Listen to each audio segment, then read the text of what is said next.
माधुरी हत्तीणीची घर वापसी आता काहीशी लांबणीवर पडल्याचं दिसतंय। कारण पेटाकडून हत्तीणीला वंतारातून हलवण्याला विरोध करण्यात आलेला आहे। वंताराची तयारी आहे, मात्र पेटाकडनं आता याला विरोध होत असल्याचं दिसतंय। माधुरी हत्तीणीची तब्येत खराब असल्याची टिप्पणी कोर्टानं सुद्धा केलेली आहे।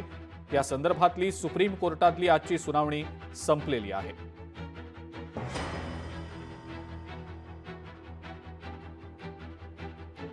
माधुरी हत्तीच्या आरोग्याची काळजी करून योग्य तो निर्णय घ्यावा असा अत्यंत महत्त्वाचा असा निर्णय घेतलेला आहे। म्हणजे हायकोर्ट आणि सुप्रीम कोर्टाचा आता अडथळा संपलेला आहे आणि आता सोमवारी राज्य सरकार, वनतारा आणि नांदणी मठ हे संयुक्तरित्या हाय पॉवर कमिटीकडे अर्ज करतील आणि एक प्रकारे माधुरी हत्तीला नांदणीमध्ये परत आणण्याचा मार्ग काही अंशी सुकर झालेला आहे। लोकशाही मराठी ऐका, पहा, जागरूक रहा।